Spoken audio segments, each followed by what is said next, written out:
Welcome, friends of Powerhouse Bakery and my divas and dudes with ThriveWell. It's great to have a chance to chat with you again today. We are outside of Powerhouse Bakery on this beautiful, cool summer day. Hard to imagine in Texas in June, but we got a beautiful breeze going on here. And what I want to show you today is how to plant your very own herb garden. You know how much I love to get to plant and also use herbs. Nothing is better than adding fresh herbs into any kind of cooking, whether you're doing a salad or you're doing cooked meats or grains or vegetables. Everything tastes better with herbs. So what I want to show you today is how you set up your home for your plants. Not only do we want a roomy space for your herbs to live, I'm going to show you how to get really good drainage. Picking out the most important soil qualities is also important that we're going to go over today. And then I'm going to show you how to combine different herbs so you can really have them grow together and not only enjoy the same environmental conditions, but also they help stimulate each other, and you start to get a wonderful symbiotic approach of having your herbs grow together. So let's get started. My wonderful husband bought a beautiful array of herbs that I want to show you today. Because we're in the summer, there's going to be a few that grow better than others. Fall herbs are going to be so lovely, and unless you have a really good shady spot, herbs like parsley and cilantro and baby spinach will not grow as well. So those are perfect for the fall. So if you do buy those, save them or plant them in a really good shady spot. What does grow beautifully this time of year is thyme and rosemary. And mint pretty much grows anytime, anywhere, and I absolutely love mint. So I'm going to show you a couple of different variations. Like the one I'm holding right now is chocolate mint. Oh my gosh, if you could smell it, it's fantastic. So chocolate mint is so lovely. Sometime you're going to have to try my chocolate mint iced tea, the hydration tea that I sell at Powerhouse. It's amazing. And so that's what I put in it. Now notice here that I've got these little pint-sized containers. They don't last long, so you're going to want to buy them and plant them as close to that same time as possible. So once you buy them, plant them. Don't let them sit around because they do dry out really quickly. Now, a couple of things I'm going to show you as we plant. Not only do we want the right environment, so sunny versus shady, similar plants together, we also want to get some interest and intrigue in how we set up our plants. So if we start with a nice wide open pot, we want to pick some plants that are tall, that are going to grow tall, and some that are going to be trailing. And so that makes a really pretty design in your pot. So let me keep going through all these beautiful plants here, and I'm going to show you the ones that I have that we're going to put together today. So as I mentioned, here's one that is a trailing plant. This is thyme, and it's a beautiful and very easy plant to grow. It likes the sun, but it also can have part shade. And this is the one that I love to easily strip the baby leaves off and put them in your salad and your any kind of grains and your meats and salad dressings. Very beautiful. And this one is just your classic English thyme. So all of your herbs are going to have a little instruction with it. Make sure you keep that with the plant so as it grows, you can be reminded of how to take care of it. So this is our English thyme. As I mentioned, this is my beautiful chocolate mint. Here is a more classic mint. This is a peppermint, so it also smells amazing. And notice that the leaves are slightly different. So this is a great way to combine these two in one pot. It would be lovely to put those two together. This is another one of the same variety, and so it's a classic mint. And look how pretty and shiny the leaves are. So as this is growing, you want to pinch off the top. And this is going to be what you eat, or you put in your tea, or you can chop up and put in your salad or your rice, or even along with a pasta dish. So beautiful mint. You pull it off the top, and if you want to train it to grow fatter, this is the trick. Top it and then let it grow from the sides. Beautiful mint plant. This one is oregano. So this is a beautiful light colored leaf. Notice how it gets a little bit red. It's so pretty. So this is where I love to do the combination of colors as well as height variation and texture variation. Now look at this one. This is so neat. This is a big full leaf. It actually likes more shade than sun. So this one would go beautifully with parsley. If you had that, this would go nicely in a pot that parsley is going to overflow the edges, and this one's going to grow tall and a little bit more bushy. So a really good combo. It'll also go pretty nicely with our trailing rosemary. Let me see, where is that one? Here's a trailing rosemary, so you can see how some of the stalk will go tall and some of it will hang low, and that's so pretty when you do it as a bundle. So those will go really pretty together. This is a type of sorrel leaf, so it's very similar to a spinach, but it does grow in the summer. It just likes to get partial sun, but this is so pretty. Now, here is some more of the traditional basil. Now you probably will see these at H-E-B pretty often, and it's actually an annual, which means that it's not going to grow that much. You can plant it and it will get a little bit bigger, but not much. It's one of those plants where it's just really meant to hold in the dirt. If you're lucky, it might double in size, but it will then die off. It's not a perennial like the thyme and the rosemary and the oregano. So it's one that you'll know you'll just have to replant. But this one is a fantastic basil that does keep growing. It's a perennial. So this is an excellent one if you want it to come back year after year. And sometimes it will even be a voluntary plant, which means if some of the seeds grow and are now in the dirt around your pot, it'll pop up all on its own, which is so fun. Here's an example of the same basil leaf that has the flower on it. So if you can see that beautiful flower, this is where the seed is developing. And if those will turn into seed and you let those just free fall, or you can gather them and place them in your pot or in the dirt, you'll have new plants growing, which I love. So it's called a volunteer when it grows all on its own. Now this pot is a larger one, so this is a really good sized plant. It's a pepper plant, and so if you plant this with herbs, your herbs will take on some pepper flavor, which is actually really fun. So you could combine the pepper plant with some mint or with some oregano, and you'd get a little blend or a fusion of those colors, of those flavors, and the colors probably would add in a little bit of interest and intrigue too. So definitely think about that when you're planting them. And whenever you have a pot that has the root ball this large, you're going to want to have a pretty good sized pot to start with. Versus the smaller ones, you can do a mix and match, and it's just a small root ball, and so you've got a lot more room to work with. But anytime you're doing planting, it's still the three main steps. You want lots of room for your plant, so a big home. You want good drainage. You want excellent soil, and you want the water to be able to soak up from the bottom as well as watering it from the top down. So let me show you what I mean by that.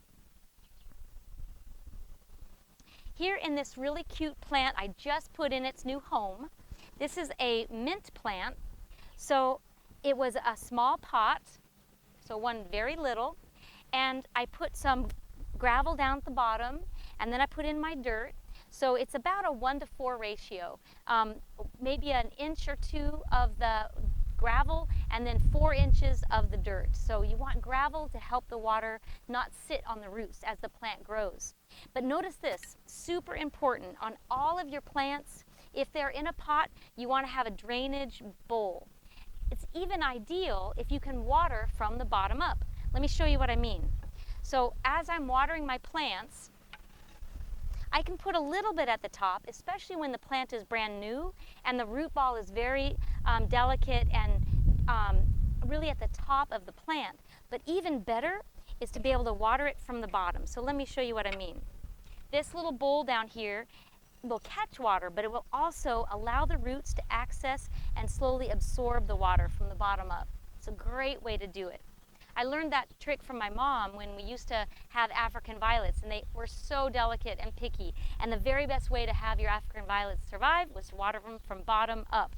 Same thing with all plants. They love it, and they really don't like their leaves to get wet or let water sit on the leaves. So a great trick to do it.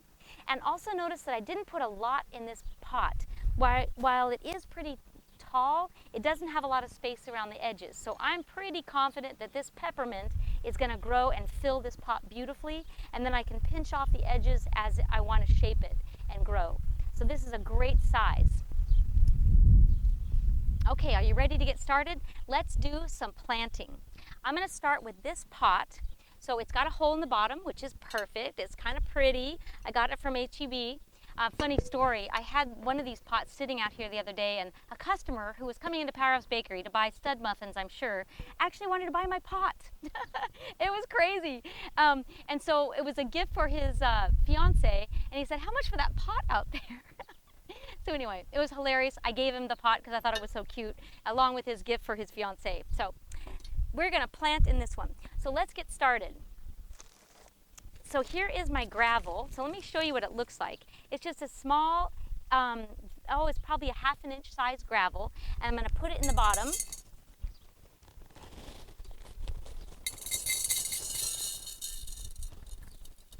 So it doesn't take much. And you know, honestly, you don't have to buy special gravel. You could find some rocks around your yard. That's honestly what I normally do. But my sweet Todd bought us a beautiful bag of rocks, which seemed funny to buy a bag of rocks. So yes, it has a hole in the bottom. So the rocks will start to come out a little bit, but not much. And so my rocks are about this full. And now I'm going to put the soil in. So the rocks will eventually stop falling out, and that's okay. We definitely want to have a gradual reload of some of those rocks as we start to plant our plants. So let me talk about the value of good soil. This is a great soil. It's called, we call it ladybug. And so I get this from African Violet Nursery up towards Bernie on I-10. But when you're looking for a soil, you want to make sure that it has some sand components, some animal poop that's been dehydrated, and then some loam. So the soil should look beautiful. Also, we don't really, and what I mean by beautiful is should be dark and rich. So see how pretty that is. And we don't really want to have a lot of the little white foam bubbles. That's kind of fill, and we'd rather not see that in our soil. It's much better to have just pure soil, and then we'll have enough space for all the loam and the sand. And then there's also there's a special fungus that is in it. I forget the name of it, but it's I'll put it on the notes for you, and it helps the roots grow better. So it's a special fungus, and it's added to soil for a kind of a root stimulator. So having those components really helps. Bottom line is the soil should be light and airy, but not too fluffy. So you can kind of see as I'm putting it into my pot, it's got a really nice feel. I should be able to press it down a little bit, but it should not mat down. It shouldn't be super heavy. So look how pretty that is. It's got a really nice feel to it, and it's going to hold the root ball beautifully. I'm going to put a couple more scoops in, and we'll be ready to add our plants. Now this particular pot is pretty tall, so I want to probably do a nice balance of leaf plant that will maybe hang over the edges and maybe have a little bit of height to it as well. I'm going to fill it up about, maybe 2/3 full with my soil, and then I'm going to round it out. So I want to get a little hole where I'm going to add my plant. There we go. So that's really nice. And I think with this one, I want to add my trailer. So this one is my beautiful oregano. This is one variety of oregano. So when I take it out of the pot, I'm going to very carefully squeeze the bottom. The most delicate part of the plant is right at the surface, right there. So I don't ever want to pull it out from that section. I want to squeeze it out. And now this part I can kind of pull and loosen up.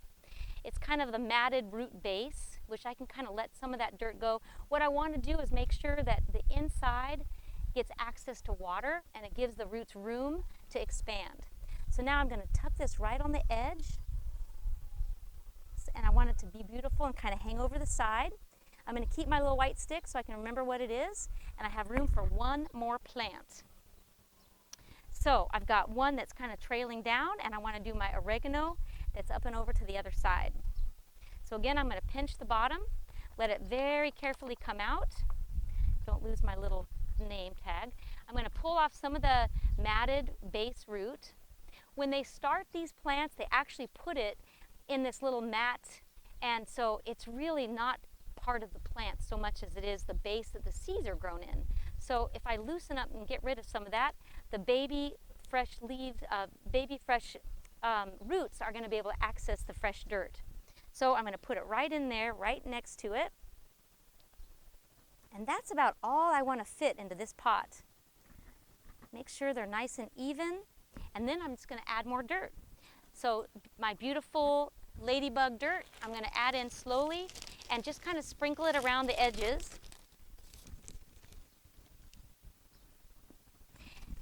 So I don't want to press too hard, especially on that delicate center where the root bud is, but I do want to get plenty of soil right around it.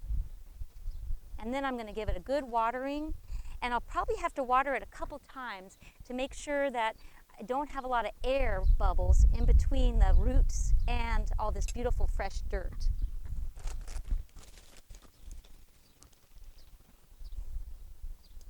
There we go. That looks really good. So I'm going to press down with my fingers because I don't want to mash it, but I do want to get good contact of the soil with all those beautiful roots. All right, there we go.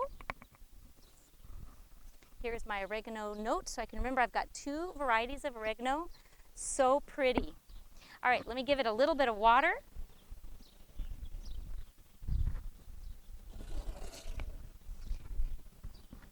Super important to water the plants right after you plant them because we've really disrupted the roots and we want to get them settled into their new home. So a little bit right there on the top, and I'm going to expect it to run out the bottom, but not yet. It's going to have to soak all the way through that dirt. This is my favorite thing, to get to play in the dirt.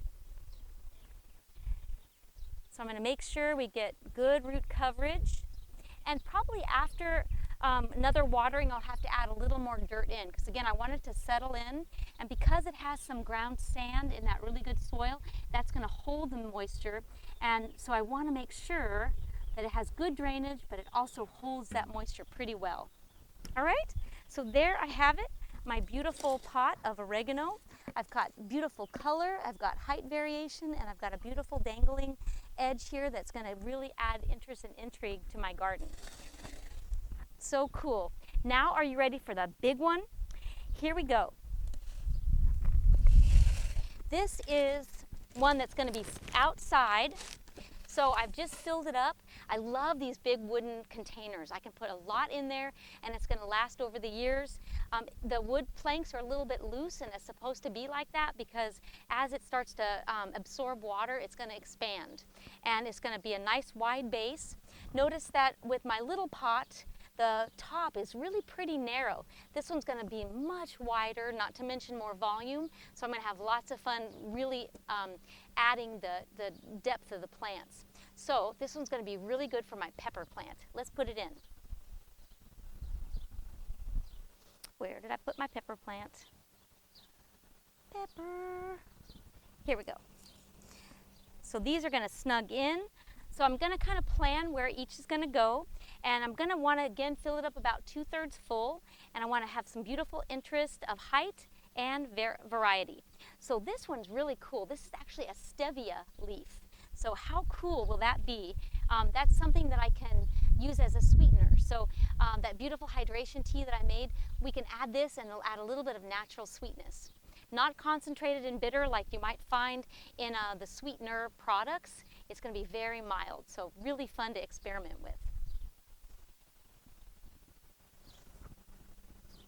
Also, I'm going to do a trailer. Look how beautiful this is. This is one of my mints. And where's my famous chocolate mint? Here it is. So I'm going to put some chocolate mint and classic peppermint together. And then on the edges, I'm going to do my taller ones. So I've got low, medium, and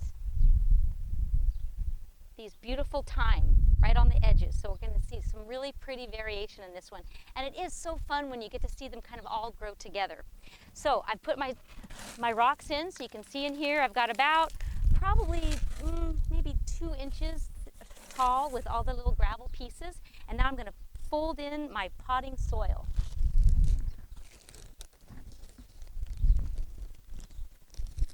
Probably going to take just about, maybe half of this bag. This is 42 liters. I'm just reading it off the bag, about 11 gallons of dirt. But it's always good to have extra dirt. So buy 2 bags and you can always find something that you want to pot or repot. There we go. Look how beautiful that is. It feels so good. The soil is warm and it's so smooth, and it's clean dirt. I mean, how does that happen? Clean dirt. This is perfect dirt.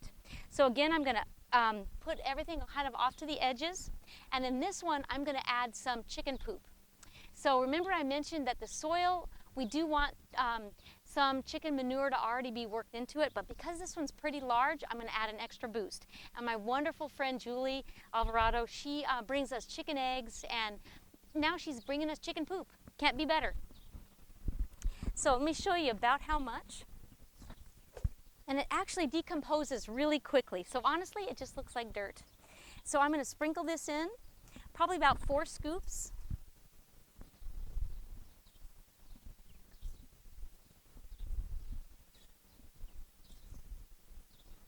And it doesn't smell, I promise you. It's very clean dirt. Oh, look, and I even got a bug.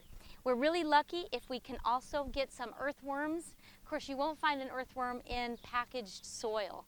But if you ever get so lucky as to plant in a container garden that touches the ground, you just might get some earthworms. And oh my gosh, that is the way to do it. That tells you that your soil is really healthy. So I'm going to turn in that chicken poop a lot. It's not super strong, so it's not going to burn the plants, but it's got lots of good organic material in there and nitrogen, which is so great. Chickens are so fun to have. You know, it's really become more popular now to raise chickens. I hear it's not all that easy. It's been years since I've had any, but I think it's definitely something to learn about and see how we can use chickens not only for their eggs and maybe their meat, but also all the value that they put in an organic farm. So I'll be talking more about that later. But this looks really good. Even if it's a little full, I'm just going to pull the dirt off to the side. Because my plants are pretty small, I needed to have a good amount of dirt in to start with. So we're going to work from the outside in. So here is my beautiful, this is orange mint. Ah, it's going to be so fun. So same process, I'm just going to squeeze it from the bottom. I'm going to loosen up that root ball that's down there at the base. Get it nice and open and snug it right in. Get it as flat as you can, mainly so that you get good drainage of the soil. And then I'm going to pull all the dirt kind of around it, just like it's giving that root ball a big hug.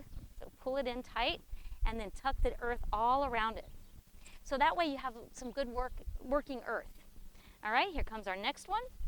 This is my chocolate mint. Oh my gosh, so I've got orange mint, chocolate mint, and peppermint. Wow, if only you could smell it. All right, so same thing. I'm going to pull away some of that extra root. And that kind of stimulates it too. When you pull those away, it forces it to kind of grow, and that's what we want. All right, so I'm going to give it plenty of space.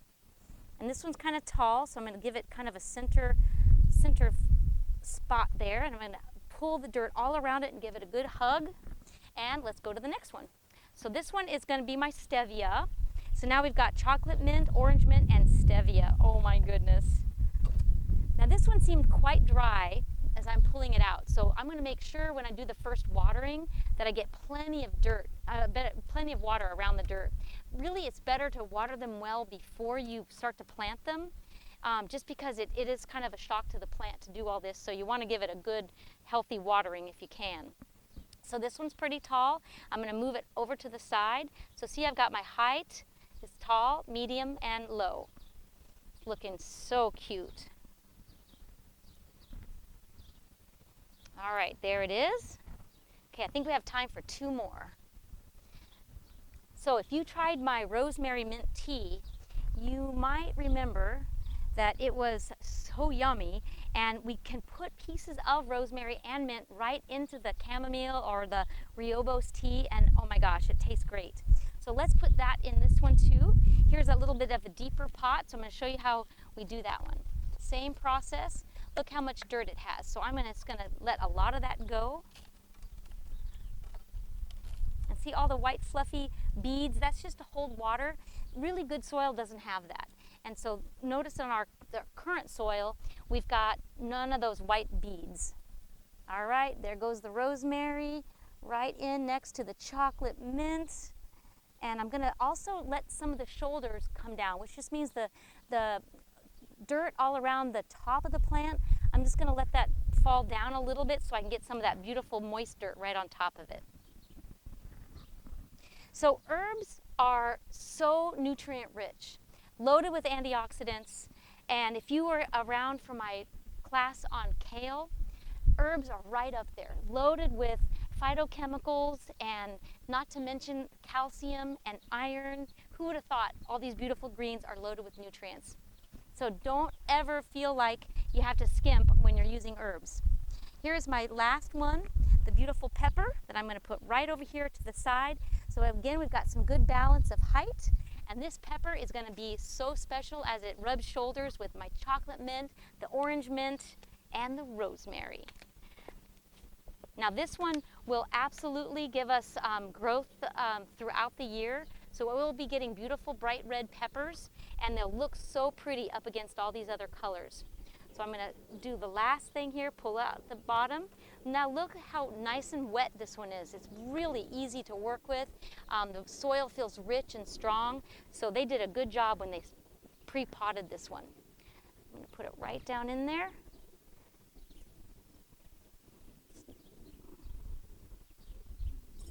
Give it plenty of room. And there you go. I'm going to top it off with some of this little bit of wet dirt. So I'm going to move this pot so that I get at least about 4 hours of sun. And ideally you want morning sun. That's going to be where it's nice, good, direct sun, but not hot sun.